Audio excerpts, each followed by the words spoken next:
ጤና ይስጥልን አድማጮች፣ ይህ አዋዜ ልዩ ላልሰማችሁ ነው። ከመረጃዎቹ ጋር አብርሃም መኳንንት ነኝ። ሩሲያ በዩክሬኑ ጦርነት ከጎኗ የተሰለፉላትን የሰሜን ኮሪያ ወታደሮች ገድል በታሪክ መጽሐፍ ውስጥ ልታካትት እንደሆነ ተሰማ። ዩክሬን እኔን ለመዋጋት ከተሰለፉ የሰሜን ኮሪያ ወታደሮች ውስጥ 6000 የሚሆኑትን እስከ ወዲያኛው ሸኝቻለሁ ብላለች። ጠቅላይ ሚኒስትር ቤንያሚን ኔታንያሁ እስራኤል ከአሜሪካ ጥገኝነት ነፃ መሆን አለባት አሉ። ከኢራን ጋር ያለን ጦርነትም መደገፍ ያለበት በእኛው ጥንካሬ ነው ብለዋል። ምን ተፈጥሮ ጠቅላይ ሚኒስትሩ ከአሜሪካ ጥገኝነት መላቀቅ አለብን አሉ። በዘገባው ተካቷል። ሀገር ሆና ከተመሰረተች ወዲህ አንድም ጊዜ ምርጫን አድርጋ የማታውቀው አፍሪካዊት ሀገር ምርጫ ልታደርግ እንደሆነ ተሰማ። በአፍሪካ ካሉት 54 ሀገራት መካከል እስካሁን አንድም ምርጫ ያላደረጉ ሀገራት 2 ናቸው። እነዚህንና ሌሎች ጉዳዮችን በዝርዝር እናስደምጣችኋለን። አብራችሁን ቆዩ።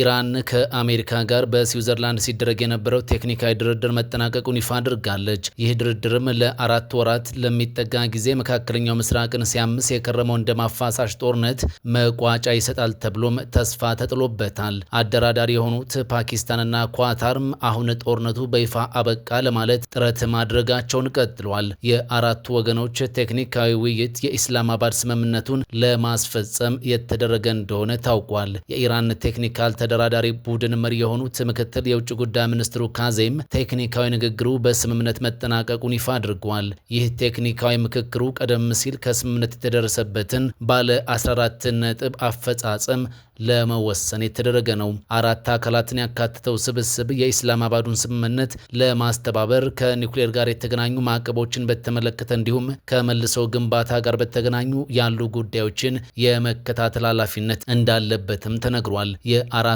የቴክኒክ ቡድን መሪዎች ለከፍተኛ ኮሚቴው ሪፖርት እንደሚያቀርቡ ቲአርቲ ጽፏል። በዚሁ ቡድን አማካኝነትም የኢራን የታገዱ ንብረቶችን የሚመለከቱ ነጥቦች ተመልክቷልም ተብሏል። የኢስላማባዱ የመግባቢያ ስምምነት በኢራኑ ፕሬዝዳንት ማሱድ ፔዜሽኪያንና በአሜሪካው አቻቸው ፕሬዝዳንት ትራምፕ በዲጂታል መንገድ መፈረሙ ይታወሳል። ስምምነቱ በሊባኖስ ያለውን ጦርነት ማቆም፣ የሆርሙዝ ሰርጥን በድጋሚ መክፈትና አሜሪካ በኢራን ላይ የጣለችውን የባህር ላይ እገዳ ማንሳትን የሚያካትቱ ድንጋጌዎችን ይዟል። ሩሲያ ከዩክሬን ጋር እያደረገች ባለው ጦርነት ከጎኗ የተሰለፉትን የሰሜን ኮሪያ ወታደሮች ገድል በታሪክ መጽሐፍ ውስጥ ልታካትት እንደሆነ ተነገረም። ሞስኮ እንዲህ አይነቱ ዜና ከመሰማቱ በፊት በዩክሬኑ ጦርነት የሰሜን ኮሪያ ወታደሮች መሰለፋቸውን ስትክድ ቆይታለች። አሁን ግን የእነዚህ ወታደሮች ታሪክ በመማሪያ መጽሐፍት ላይ ልታካትት ስለመሆኗ ነው ዘገባዎች ያመላከቱት። በሃይስኩል የታሪክ መጽሐፍት ላይ ገድላቸው ይሰፍራል የተባሉት የሰሜን ኮሪያ ወታደሮች በሩሲያ ኩርስክ ግዛት የተዋጉ ናቸው ሲል ኪቭ ፖስት ጽፏል። በእርግጥ ሩሲያ ከብዙ ማስተባበል በኋላ በ2025 ነበር ከጦሯ ጎን የሰሜን ኮሪያ ወታደሮች አብረው መሰለፋቸውን በይፋ ያስታወቀችው። በ10ኛና 11ኛ ክፍል የታሪክ መጽሐፍት ይሰፍራል በተባለው ገድል ውስጥ ወታደሮቹ የተጠቀሙት የውጊያ ታክቲክና የጦር መሳሪያን እንደሚያካትትም ዘገባው ጠቁሟል። ሰሜን ኮሪያ 4 ዓመታትን በደፈነው በዚህ ጦርነት ከሩሲያ ጎን ተሰልፋ ዩክሬንን ለመዋጋት እስከ 14000 የሚደርሱ ወታደሮችን ልካለች። ከነዚህ ውስጥም 6000 የሚገመቱት የኪም ተዋጊዎች በዩክሬን ተገድለዋል። ሰሜን ኮሪያ የሩሲያው ጦርነት ከተጀመረበት 2022 አንስቶም ተዋጊዎችን በመላክ ብቻ ሳይሆን ሮኬቶችን ጨምሮ ለውጊያው የሚያስፈልጉ ወታደራዊ መሳሪያዎችንም በድጋፍ መልክ ስታበረክት ቆይታለች። በምላሹ ደግሞ ሞስኮ ለፒዮንግያንግ ገንዘብ፣ ምግብና ወታደራዊ ቴክኖሎጂዎችን ሰጥታለችም ብለዋል ዘገባው። ጠቅላይ ሚኒስትር ቤንያሚን ኔታንያሁ እስራኤል ከአሜሪካ የጦር መሳሪያ ጥገኝነት ነፃ መሆን አለባት አሉ።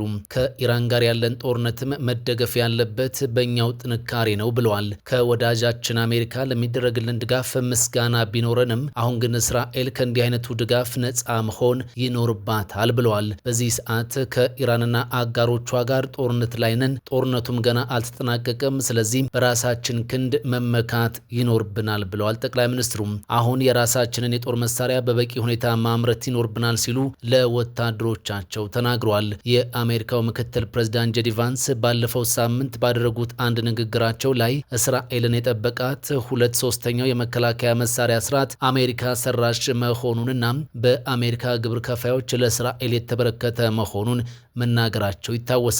ጠቅላይ ሚኒስትር ቤንያሚን ኔታንያሁ ይህንን ንግግር ያደረጉት ባለፈው ሳምንት ከጦር ሰራዊት አባላቶች ጋር በነበራቸው ጉብኝት ወቅት እንደሆነም ተነግሯል። ፕሬዚዳንት ትራምፕ አሜሪካ ከኢራን ጋር የጀመረችው የሰላም ጥረት በዘላቂነት እንዲሰምር እስራኤል ሊባኖስን መምታቷን እንድታቆም በመጠየቅ ላይ ናቸው። በአንጻሩ ጠቅላይ ሚኒስትሩ ጦራቸው ደቡብ ሊባኖስን ይዘው እንዲቆዩና የሄዝቦላህ ንብረት የሚባለውን በሙሉም እንዲያወድሙ ትዕዛዝ ሰጥቷል። በዚህ አቋማቸው ግን ፕሬዝዳንት ትራምፕ ደስተኛ እንዳልሆኑ በይፋ ተናግረዋል።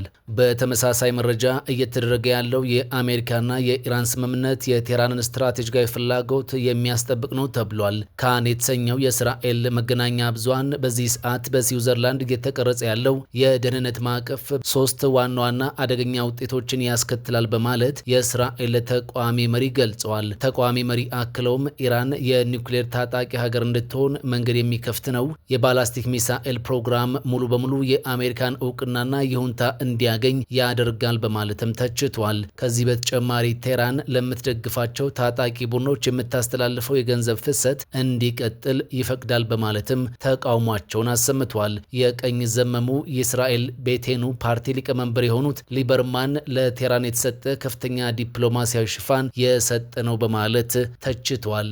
ሀገር ሆና ከተመሰረተች ወዲህ አንድም ጊዜ ምርጫን አድርጋ የማታውቀው አፍሪካዊት ሀገር በመጪው ዓመት ምርጫ ልታደርግ ነው። በአፍሪካ ካሉት 54 ሀገራት መካከል እስካሁን አንድም ምርጫ ያላደረጉ ሀገራት 2 ናቸው። ደቡብ ሱዳን ሀገር ሆና ከተመሰረተች ወዲህ ለመጀመሪያ ጊዜም ምርጫን ልታካሄድ እንደሆነ ይፋ አድርጋለች። አገሪቱ በተለያዩ ጊዜያት ምርጫ ለማድረግ የጊዜ ቀጠሮ ስትሰጥ የቆየች ቢሆንም ተሳክቶላት ግን ምርጫን አላካሄደችም። አሁን ግን ለመጀመሪያ ጊዜ የሚደረገው ምርጫ በቀጣዩ ዓመት ታህሳስ ወር ላይ እንደሚደረግም መገናኛ ብዙሃን ዘግቧል። ከዓለም ሀገራት በእድሜ ትንሿ የሆነችው ደቡብ ሱዳን ነፃነቷን ካወጀችበት እንደ አውሮፓውያን አቆጣጠር ከ2011 ወዲህ ምርጫን አድርጋ አታውቅም። ፕሬዚዳንቱ ሳልቫኪርም ላለፉት 15 ዓመታት በስልጣናቸው ላይ እንዳሉ ነው። ደቡብ ሱዳን ምርጫውን ማካሄድ የነበረባት ከ11 ዓመታት በፊት ነበር። ይሁን እንጂ በወቅቱ በነበረው የእርስ በርስ ጦርነት ምክንያት ምርጫው እንዲራዘምም ሰበብ ሆኗል።